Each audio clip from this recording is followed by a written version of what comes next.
MF Global. Two former employees of that firm now are suing the ex-CEO John Corzine and other executives over accusations that they lied about the company's condition. The brokerage firm, of course, went bankrupt about a month ago, and the Feds say more than $1 billion in customer cash appears to be missing. John Corzine is also the former CEO of Goldman Sachs, and in addition, the former New Jersey senator. His former employees say MF Global executives lied about the company's finances. Corzine apparently pushed workers to put their retirement savings into company stock that later plummeted. Doug McKelway with the news from Washington. And Doug, we've been monitoring, and now it appears that he's been subpoenaed to testify on Capitol Hill, right? This is a day that is really hitting the fan for the former New Jersey governor and U.S. Senator. Moments ago, the Senate Agriculture Committee voted to subpoena Corzine to appear December 13th. That on top of the subpoena that he's facing to appear before the House Agricultural Committee on Thursday, this coming Thursday.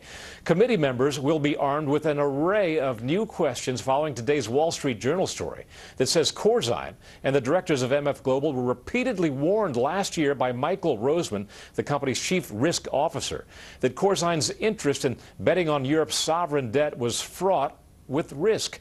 According to the Journal, the board allowed MF Global's exposure to European debt to balloon from $1.5 billion in late 2010 to $6.3 billion just before the company declared bankruptcy on October 31st. In advance of Thursday's hearing, the chairman of the House Agriculture Committee said, quoting now, "The circumstances surrounding the MF Global bankruptcy are unprecedented. Many of our constituents have lost funds, and many more have lost confidence in futures and derivative markets, which are under our jurisdiction." Many expect Corzine to plead the fifth when he is called before the committee this Thursday, Shep. Interestingly, word today that former President Clinton's consulting firm is in some way in this mix. How? Yeah, it's come to light that former President Bill Clinton's advisory firm, Teneo, was paid $50,000 a month to advise Corzine on improving his image at MF Global.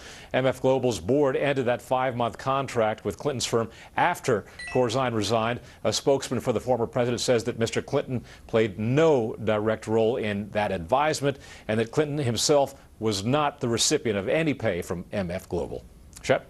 All right, Doug McKelway and his chimes live in Washington. Doug, it's nice to see you. Thank you. Let's take this to the lawyers, why don't we, since they're here anyway. Arthur Aidala, Fox News contributor, Randy Zellin, or Zandy Rellin, as we call him here, a defense attorney around